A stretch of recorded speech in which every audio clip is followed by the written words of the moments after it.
Hello students. In today's session, let us learn about chromatin organization, that is the nucleosome solenoid model of chromatin fibers.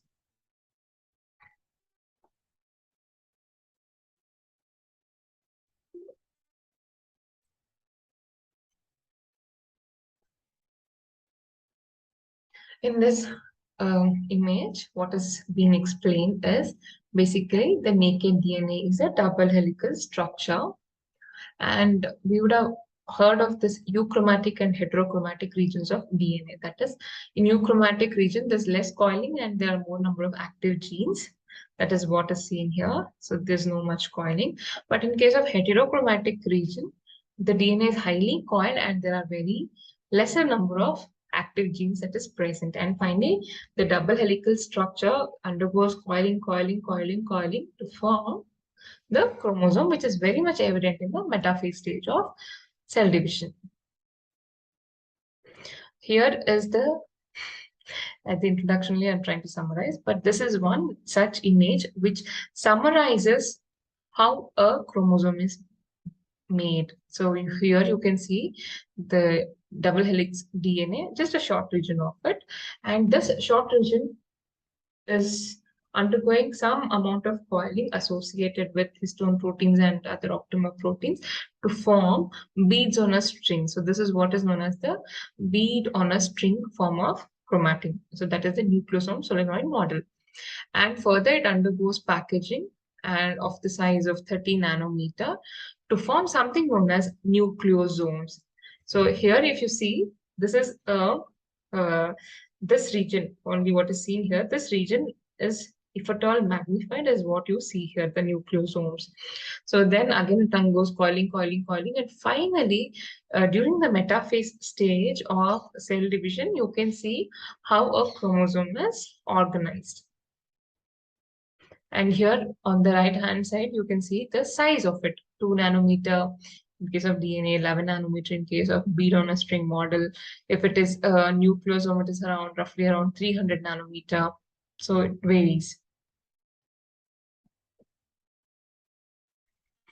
Here, whatever the nucleosome solenoid model, this is the nucleosome structure, that is DNA that is bound with other proteins known as H2A, H2B, H3, and H4 histone proteins. Here also how a DNA is undergoing coiling to form nucleosome and finally chromatid and then chromosome. Yes, moving on to the introduction, the nucleosome solenoid model of chromatin fibers is the most widely accepted model. It was proposed by Kornberg and Thomas in the year 1974. According to this model, chromatin fibers consist of discrete particles called nucleosomes, which generate bead-like structure. The thread or the string is made up of DNA molecules wound around the beads but does not pass through the beads. The nucleosome is the basic structural unit of chromatin fiber and it consists of DNA wound around an octamer which is made up of histone proteins. A bacterial enzyme called micrococcal nuclease has the ability to cut DNA between the nucleosome. However, this enzyme cannot leave the DNA which is wound around the histone octamer. Individual nucleosomes therefore can be obtained by following digestion of chromatin with micrococcal nuclease.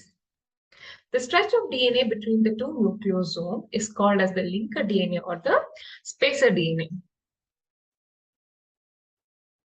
Now moving on to the composition of nucleosome. A nucleosome consists of about 200 base pairs of DNA associated with a histone octamer. The histone octamer of a nucleosome consists of two molecules, each of the histone H2A, H2B, H3 and H4. That is 2H2A, 2H2B, 2H3 and 2H4. Totally, it's an octamer of 8 subunits. The associated DNA and the histone octamer together constitute the core particle. The micrococcal nuclease produces nucleosome monomers by cleaving the DNA between the core particles. This enzyme can further cleave the DNA of the nucleosome, but at least 146 base pairs of DNA remain associated with the protein octamer and is not available for the enzyme. Thus, the core DNA, that is the DNA bound to the core particle, is only around 146 base pair in length. The remaining part of the DNA is called as the linker DNA, which joins the neighboring core particles of the chromatin fiber. Linker DNA varies from 8 base pairs to 114 base pairs in different organisms in different tissues. The histone H1 is associated with the linker DNA. The nucleosome is cylindrical in shape with a dimension of 11 nanometer diameter and 6 nanometer in length. Thus, the circumference of a nucleosome is roughly around 34 nanometer.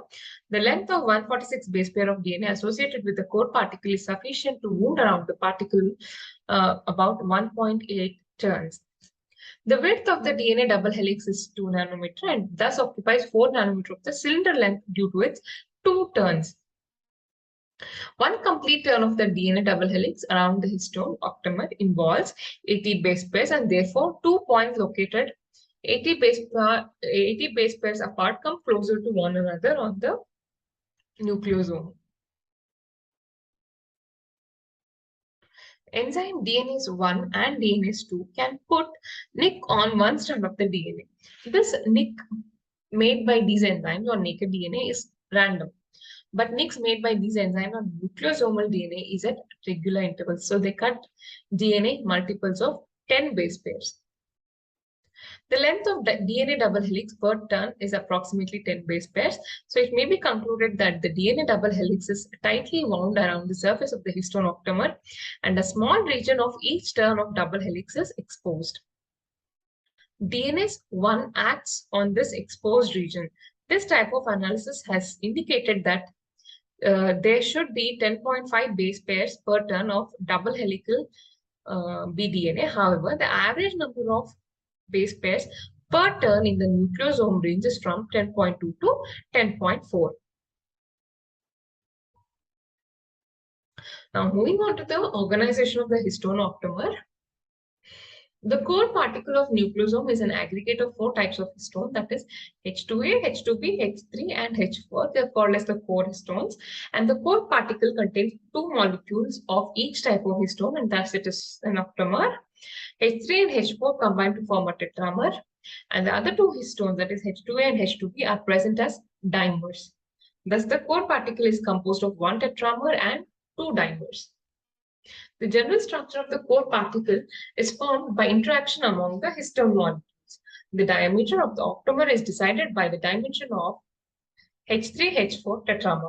The surface of the octamer makes a superhelical path for binding of the DNA. The H1 or HI histone is associated with the linker DNA. Its location is adjacent to that of the core DNA.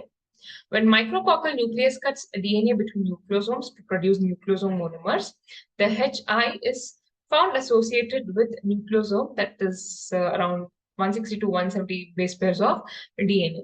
On further action of this enzyme, the DNA outside the nucleosome core is digested away, producing the nucleosome monomer with 146 base pairs. In this condition, the HI is lost from the core particle and HI can be removed from chromatin without enzymatic action, leaving the DNA molecule intact. After removal of HI, the linker DNA is stretched out into a 10 nanometer fiber. Thus, HI histone is responsible for the formation of 30 nanometer chromatin fiber. Here you can see the hierarchy, that is through the schematic representation. The short region of DNA helix, roughly about 2 nanometer. So here what happens is the first level of packaging happens. So the winding of DNA around a protein coat produces a bead-like structure called nucleosome. Here you can see each nucleosome. This gives a packaging ratio of about 6. This structure is in variation in both the euchromatin and heterochromatin of all the chromosomes. The protein core is composed of 8 histone proteins, 2 each of H2A, H2B, H3, and H4. Histone H1 or HI forms the linker between 2 nucleosomes. 146 base pairs of DNA is wrapped around each nucleosome. So you can see. And this is roughly around 11 nanometer. In the second level of packaging, coiling of the beads in a helical structure called the 30 nanometer fiber that is found in both interphase chromatin and mitotic chromosomes. This structure increases the packaging ratio to about 40. See here you can see the 30 nanometer chromatin fiber, which is having the nucleosomes packed in it. This appears to be a solenoid structure with about 6 nucleosomes per turn. That is, you see there are beads, assume there are beads on a string. If you start circling and assume 6 such beads in one roll is what can be called as a 30 nanometer fiber, which is packed with nucleosome. So this gives a packing ratio of 40, which means that every 1 micrometer along with the axis contains 40 micrometer of DNA. The stability of this structure requires the presence of large number of histone of the gene family, that is H1. Because experiments strip H1 from chromatin, maintain the nucleosome, but not the 30 nanometer structure, it was concluded that H1 is important for the stabilization of the 30 nanometer structure. And in the final level of packaging, the fiber is organized in loops or scaffolds and domains that give a final packing ratio of about 1000 in interphase chromosome and about 10,000 in the mitotic chromosomes. Excuse me. This appears to be the result of extensive looping of DNA in the chromosome. You can see the loops are formed, that is the chromosome section in the extended form. It now undergoes condensation, and finally forms a chromosome. Now let us understand about the chromatin fiber. The 10 nanometer fiber, which looks like string of beads, the shape of nucleosome is more or less a flat cylinder, and the 10 nanometer fiber is formed by stacking of this nucleosome. The nucleosomes are tilted at an angle of 20 degrees to the fiber axis. Coiling of the 10 nanometer fiber occurs in the presence of H1 histone to give rise to a 30 nanometer fiber. The number of nucleosomes per turn in the 30 nanometer fiber is 6, which have a radial organization, and this is called as the solenoid model of chromatin structure. Now, the coiling of nucleosome is like a helix in which the angle of turn between the faces of nucleosome is roughly around 60 degrees. To quickly summarize, all you need to learn is the hierarchy of the organization of DNA, which are associated with proteins, and is as follows. The DNA double helix has a diameter of 2 nanometer. A single DNA molecule runs through the entire length of the chromosome. So this is what is referred to as solenoid. DNA is associated with histones to form nucleosome particles. One nucleosome contains 200 base pairs of DNA, which is roughly around 67 nanometer long. It forms a fiber of 10 nanometer diameter. The diameter of the nucleosome is 11 nanometer, and thus the packing ratio of DNA is 67 bar 11. So roughly it comes around 6. So 6 nucleosome in one loop. Next, the coiling of the 10 nanometer fiber occurs to form the chromatin fiber of about 30 nanometer diameter. It involves 6 nucleosomes per turn of the coil, thus making the DNA with a packing ratio of about 40. The folding of the 30 nanometer fiber gives rise to a packing ratio of about 1000 in euchromatin. That is the region where more number of active genes are present. And in the mitotic metaphase chromosome, the packaging ratio becomes roughly around 10,000.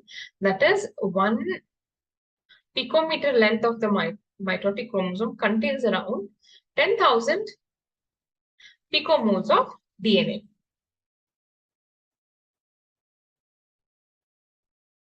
Here you can see the 2 nanometer wide DNA double helix, and now the DNA gets wound around the histone octamer to form solenoids, and these solenoids form chromatin fiber of 30 nanometer length, and now they start forming loops. That is, the fiber folds to form loops. Again, this action of the non-histone protein is yielding the formation of chromatin fiber to form chromatin, and finally it undergoes further coiling condensation to form chromosome with 2 chromatids. Thank you.